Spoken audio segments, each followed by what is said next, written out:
Hey guys, Sean Ross Sapp here, Fightful.com. Have some really sad news to talk about today. As reported by PW Insider's Mike Johnson, Jerome Young, who is better known as New Jack of ECW fame, has passed away.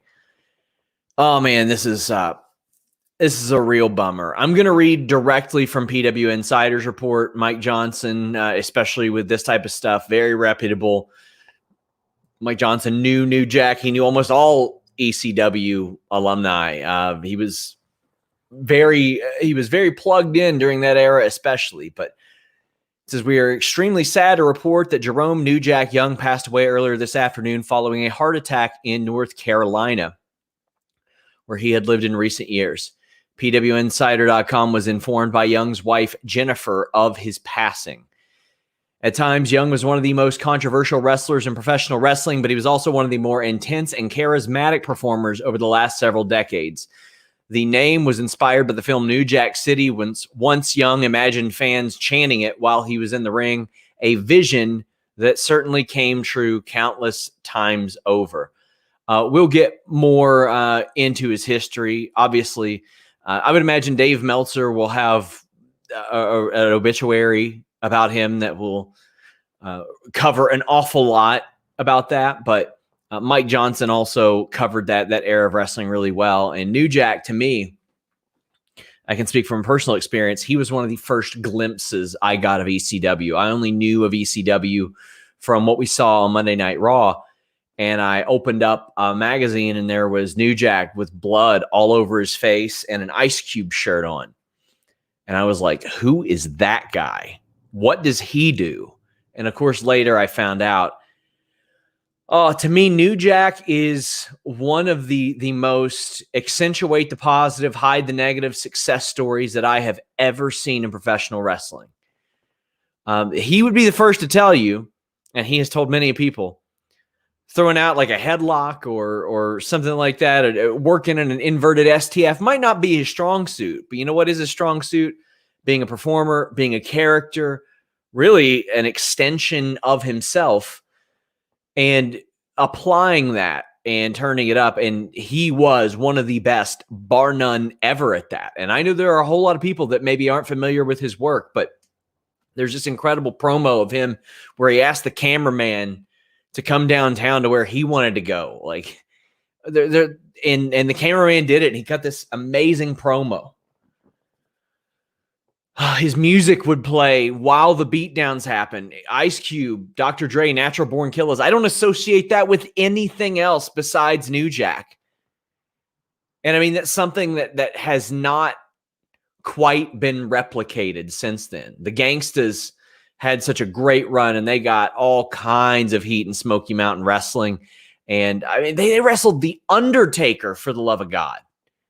Like, I mean, there's so much that he was able to do despite never being a WCW or WWE guy. Of course, he was profiled on Dark Side of the Ring, and his post-wrestling interviews are really what made me pay even more attention to him. If you guys have never checked out the documentary Forever Hardcore, it was sort of a companion piece. I don't want to say a companion piece, but either a companion piece or a competitor to ECW's documentary that WWE did. Jeremy Borash put it together on very little budget, and it was phenomenal. And New Jack stole the show. That's what made me seek out his work. He would tell the story about Vic Grimes and how Vic Grimes wouldn't fall with him and what happened in XPW. He told the story about stabbing a wrestler in Florida. And these are stories you need to seek out yourself. I cannot do them justice. But there was also the story about Gypsy Joe. Now, these are not positive stories. These are not great stories, but you can argue that he was well within his right in all three of them, between getting shot on in the ring multiple times. He handled himself. He made sure that nobody was going to take advantage of him in the ring. He was such an example of ECW and that counterculture and what they provided. And he was so entertaining and funny, but scary. I don't know if anybody did the funny and scary character better than New Jack. Because like he could make you laugh your balls off, or he could make you go, oh man, I never want to be in the ring with him. As a shoot and as a work, he could do that.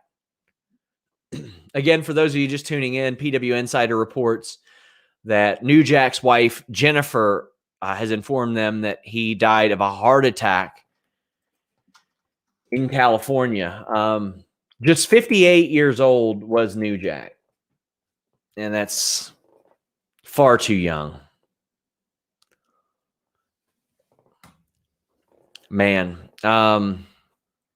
I think back of the way that New Jack conducted his business, and like he was never going to let anybody take advantage of him, as I said. But he didn't have the post ECW career that a lot of other ECW wrestlers had, because I think that he knew that his best work was going to be in ECW. But I mean, he still wrestled, I feel like, a couple hundred matches after ECW, primarily on the independent scene, but he did do some stuff for TNA.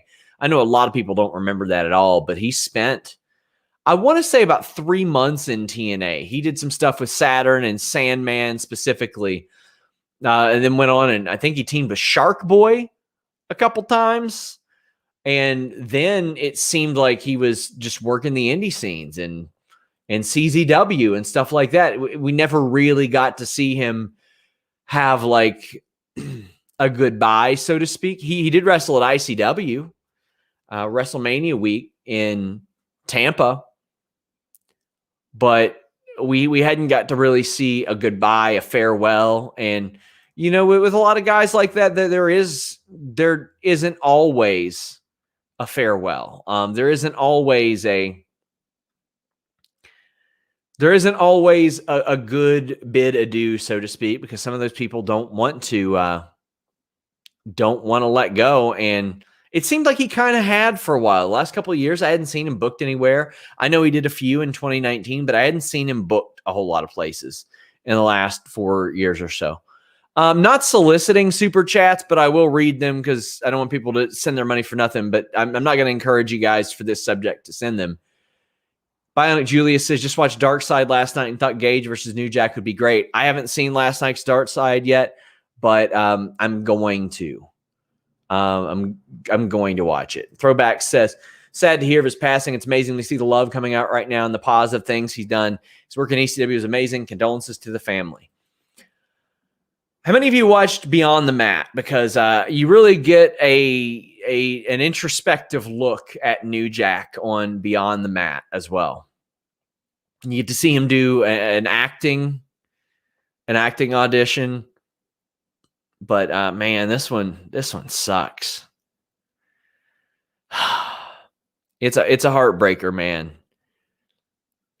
I mean, we're not gonna sit here and say the man was a saint. He ain't the Dalai Lama, but Jesus, was he an eccentric, vivid character that so many of us grew to enjoy. Here's a funny story I've told a couple people. I was in a wrestling group on Facebook, and there was a guy that we had to warn. He was posting some Chris Benoit stuff, and we were like, hey, you know, a little insensitive. Maybe don't do that. Maybe don't do that. Maybe don't praise him. Not a good idea. And of all people that laid the law down and got that to stop, New Jack popped up and said to the guy, hey, motherfucker, get out of here. Nancy was my friend. That guy got out of there. We did not see any more posts like that anymore. And occasionally we would see New Jack drop in there and hit an LOL or a motherfucker or something like that. Even on Facebook, man, the guy... The guy would entertain, but 58 years old. Kieran George talking about losing DMX as well, says he was the DMX of wrestling. That's a pretty good comparison, man. That's a hell of a comparison. R.I.P. to New Jack. We want to send our love to his family, his friends, his fans, everybody that is affected by this. New Jack, unfortunately, has passed away at the age of 58 due to a heart attack. Rest in peace.